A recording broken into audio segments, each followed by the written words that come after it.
Hello, everyone, and welcome to Coming in Hot with Abby Baird. I am Abby Baird, and I'm your host, and I am so excited to welcome y'all to the show. As you come in and as you join, please let us know where you're tuning in from, and throughout the whole entire show, any questions you have.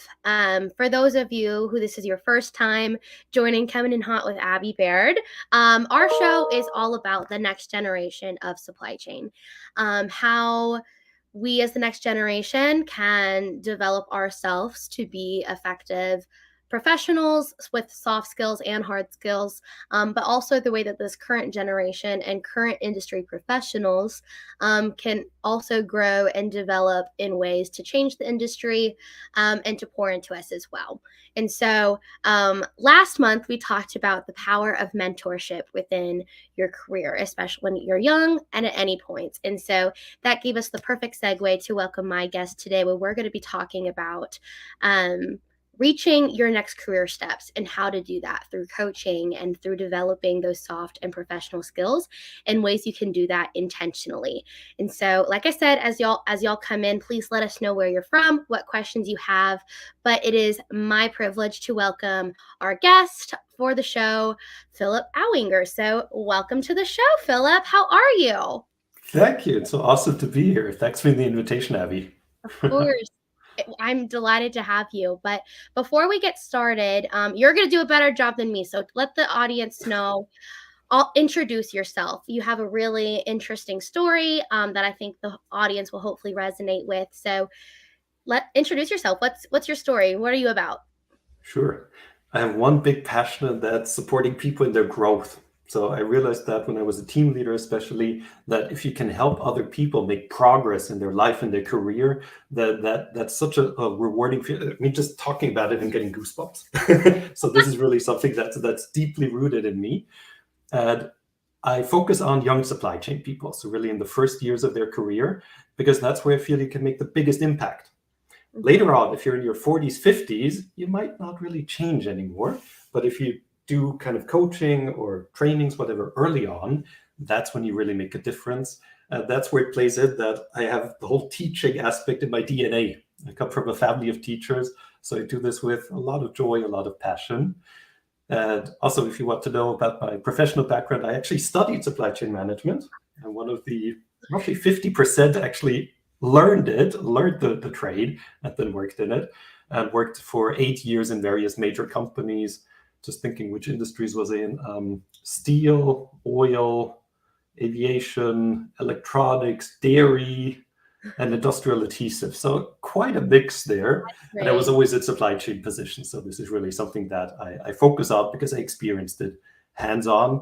And I can talk about myself for hours, but I shouldn't. So let's jump into your questions, maybe. Yeah. Wow. I'm like just talking to you already. You definitely have a wide variety of experiences. And I think as the audience listens to you more, that's going to show that having that wide variety definitely allows you to pour into people. First, I do want to say hi to our audience. A couple people have joined. Tempest from Frisco, Texas, as well as Amit from Mumbai and Samuel from Panama. So let y'all I'm so glad that y'all are here. Thank you for tuning in. I think you're going to get so much from Philip's wisdom, but also let him know what questions you have. I think, Philip, you are a great source of wisdom and knowledge, and so I hope our audience takes advantage of it. But please do.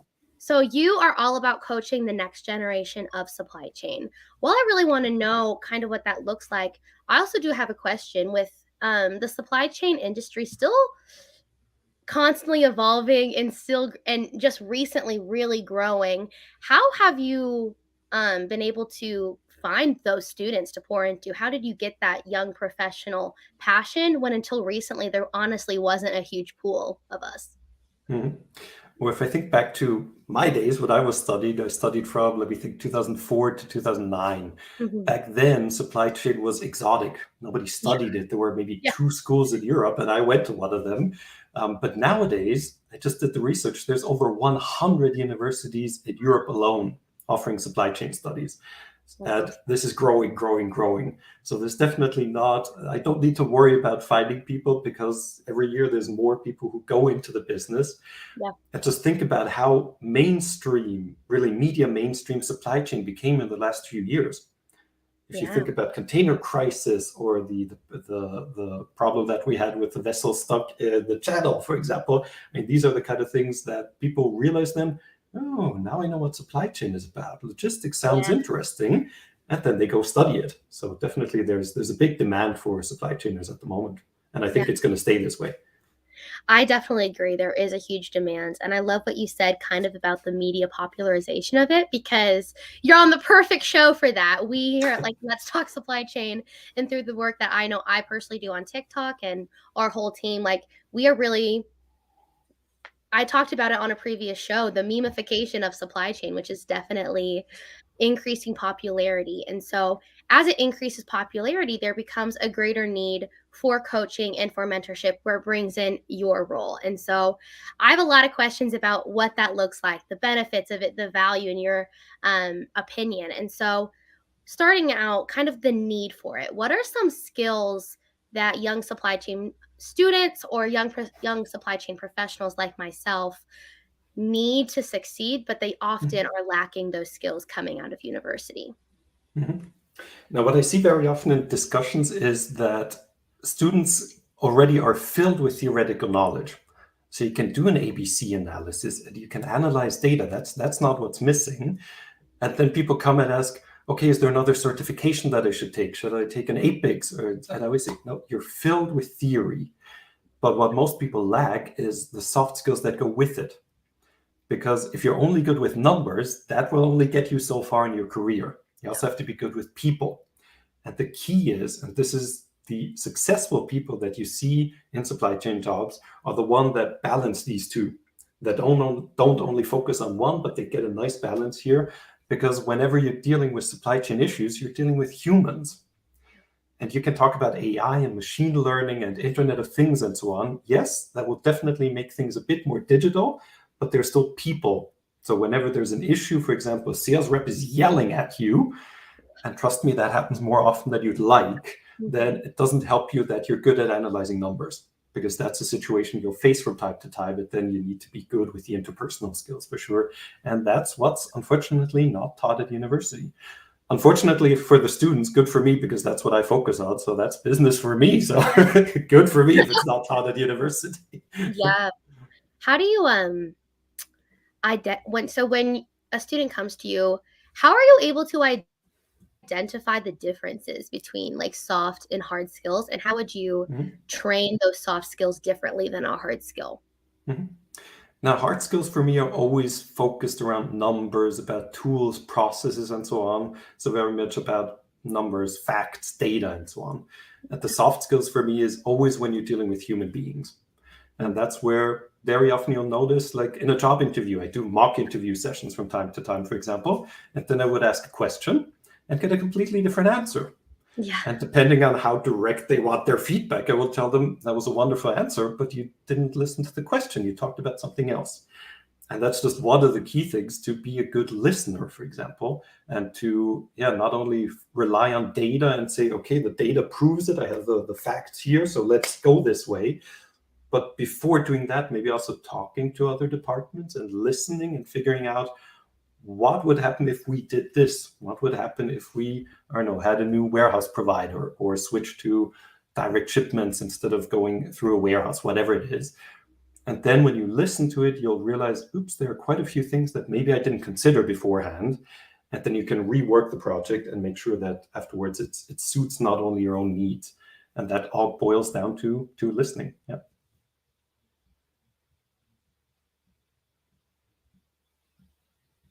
Abby, are you still there? You're frozen, at least to me now.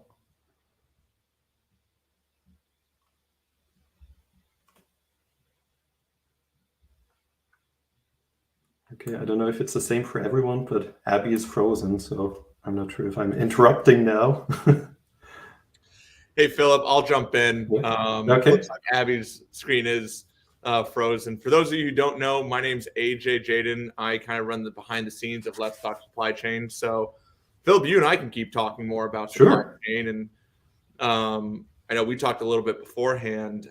I actually studied supply chain a little bit in college, and then went into supply chain with BNSF Railroad. So I didn't know much about supply chain, and that's where I think, kind of going off what Abby was saying, it's really important for people to understand at a young age what industry you want, but also try things.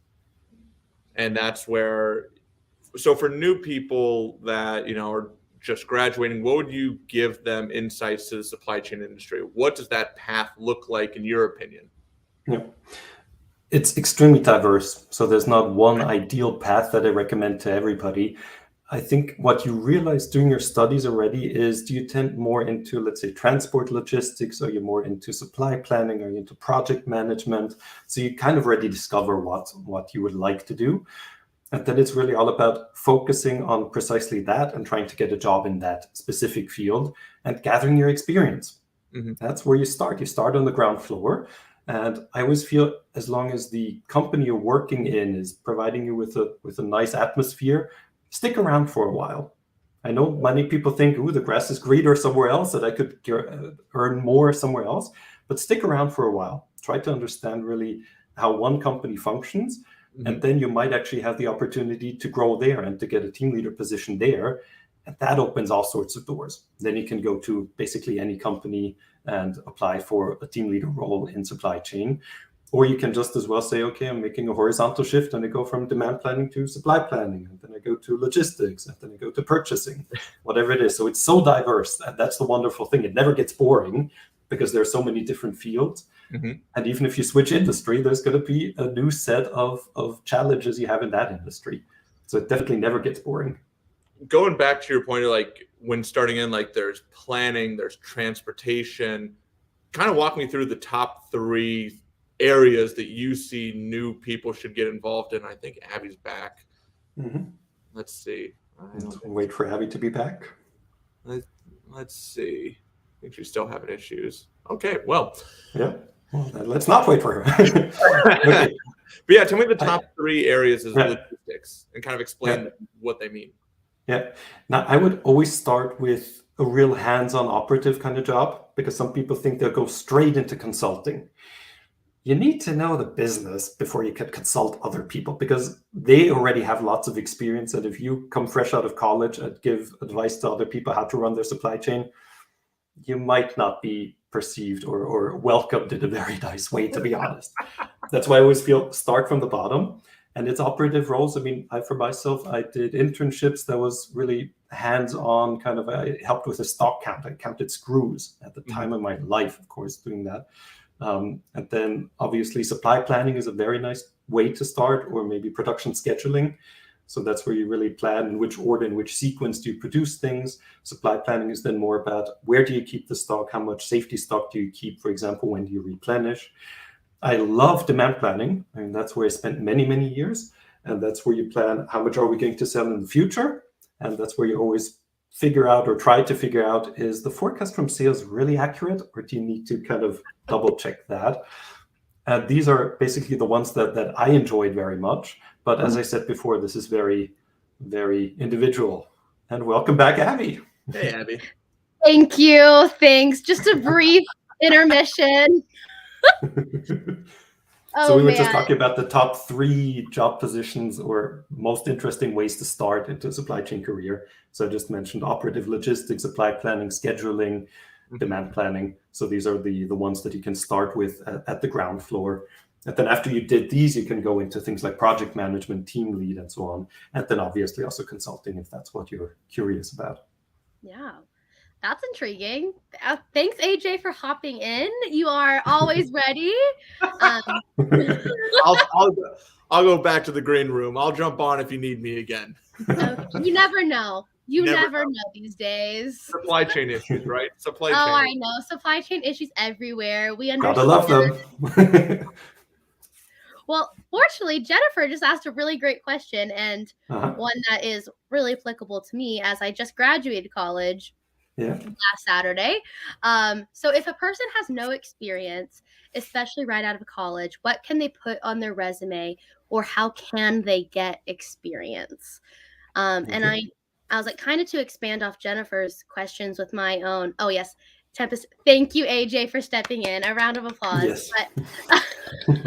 Um, but I know for young professionals, and I'm sure Philip, you hear this all the time. It is a really discouraging space, especially with a high demand job market for these young professionals like myself to be applying and going for these opportunities, and just sometimes it just feels like rejection after rejection, to where you are in a place where you're freshly graduated and you don't feel like you do have experience. So how do they get experience? What's your recommendation? Yeah. So obviously the first thing is to get your foot in the door somewhere. So don't aim for the senior demand planner at Co, but see, maybe you can start with an internship. And that's especially when you're early on in your studies, like an undergrad, you have quite a few summers where you can work. And that's what I did, for example. I really made sure that my CV was filled with experience like that. And that was a door opener then later on, because one of those, for example, was in Eastern Europe. And not many people are interested in Eastern Europe, I have to say, and I was. And that then afterwards opened the door for me to get a different job, because they were looking precisely for somebody who was focused on Eastern Europe. So if you can work on something that underlines your interest, or your something that sets you apart from the crowd, and that's the kind of thing you can also put into your resume, coming back to the question. And that will convince, not everyone, but it will convince those few companies that say that's exactly what we're looking for. Yeah. And I'm always a fan. Most people disagree with me on this, but I always say send just very few applications. Most people say send as many as you can, because the more you send out, sooner or later somebody's bound to answer. Nope, send as few as you can, but really put a lot of effort into customizing them to the job that you're applying for. Don't send out your standard resume. Make sure that it really fits to the job you're applying to, and then you'll get more job interviews, and one of them is bound to become a yes sooner or later. So that's definitely something that I think many people do wrong. They just send out as many as they can and don't put effort into each of them. And then don't be surprised if you get lots of either no's, or if you're ignored.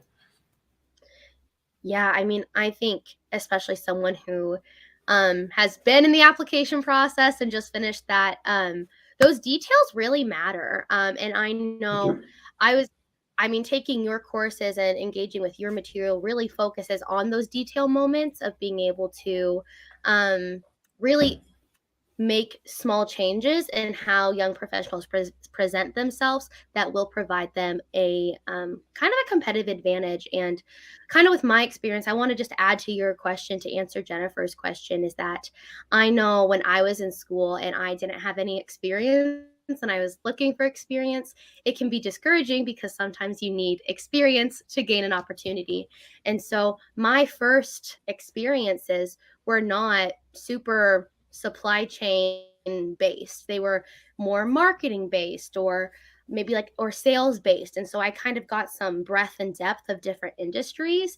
Um, and then to your point and what you do in coaching, I was then able to develop my own soft skills within that to apply to the jobs that I actually wanted to work. And so finding jobs on LinkedIn through your LinkedIn network and your universities, there's so many opportunities to do that. And I think within those first opportunities, taking advantage of them to develop myself as a professional and not necessarily those hard skills. One thing I am curious about, to kind of continue to expand off Jennifer's question, is what I said earlier about sometimes young professionals and students face a lot of discouragement and a lot of insecurity, especially in the beginning of their career. How do you recommend they combat that insecurity and be confident in the value that they provide to the company and industry? Because we're so much more than a resume. So we have a lot more to offer than just what's on a piece of paper. So what do you have to say to people, whether they be young in their career or established in their career, who are combating this insecurity and lack of confidence? Now, everybody, every single one of you listening here has an amazing talent, and probably even several amazing talents. And I think that many people just don't realize it because it feels so natural. And this could be, really good at adding up numbers in my brain without needing a calculator. That sort of thing might be minimal, but that might set you apart because other people are struggling with it. So I think the problem is not lacking skills. The problem is realizing that you have some really valuable skills and figuring out what they are. That's a process. There's not really a test that you can take and you'll get the result immediately. But what you can do is watch yourself, analyze yourself, really be reflective and think about, what am I really good at doing? What do I enjoy doing? What other people struggle with? And then once you've analyzed yourself, then also ask around. You have your best friends, you have your study colleagues who can say, yeah, you're really good at this. And that's why we always, let you present the data because you're good at presenting.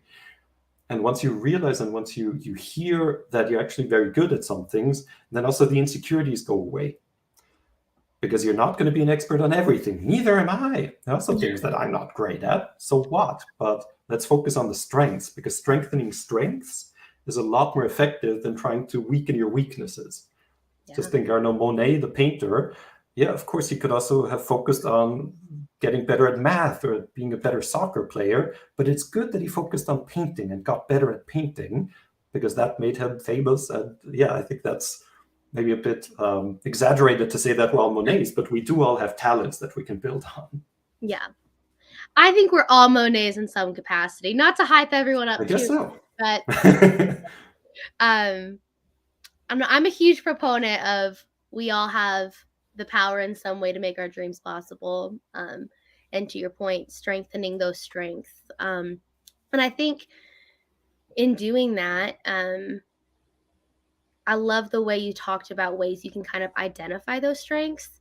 And I think that speaks to a lot of the value of having a coach and having an advocate in your corner who's going to pull those strengths out. Because I know for me, in my young professional, I think one of the most life-changing things for me when people who I looked up to and I admire vocalized, Abby, you're really good at building relationships. Abby, you're really good at XYZ, because that allowed me to acknowledge that and grow in that capacity. And so when it comes to seeking out coaching opportunities or developing that, and I definitely want to get to Tempest questions. I think there's so much. 30 minutes isn't enough, especially with my Wi-Fi, with my little sabbatical. But what are ways students and young professionals can discern valuable programs or coaches or mentors to invest in? How should they do it? Are there ones that they shouldn't? What does that look like to engage so they can be developed? Yeah. Well, obviously do the research. So once you know, okay, this is something that I want to focus on, this is a skill that I want to develop further, then look what's around. And look beyond just a quick Google search and look beyond what's available for free on YouTube. You get what you pay for. So if you think that you're entitled to get everything for free just because there is a lot for free online, don't be surprised if it doesn't provide the value that you were expecting. So I think it does also make sense to invest here and to say, okay, this course might cost whatever it is, $50, but it's really specialized, focused on what I want to build and what I want to learn. And then when it's about deciding, especially if it's about coaching kind of opportunity or coaching business relation, have a call with them first. And during that, just trust your gut feeling. You'll realize very quickly if they're just trying to sell you their big six-figure no, but their big four-figure kind of coaching program that goes on for the next 12 months and it costs you $20,000. And then afterwards, you'll be great at what you're doing and you have to sign immediately. And here's the contract. Maybe not. If it's somebody who spends the time listening to your story and who asks a question and shows a genuine interest, you can trust your gut. Then you realize, okay, I can imagine myself working with this person. And then I wouldn't just sign up for something that lasts for many months and costs a few $1,000s, or dollars. If you don't feel comfortable with it, then don't do it. Rather just take like one session now and pay whatever it is, $100, $200, and then you can always continue. You can always go further afterwards. Yeah.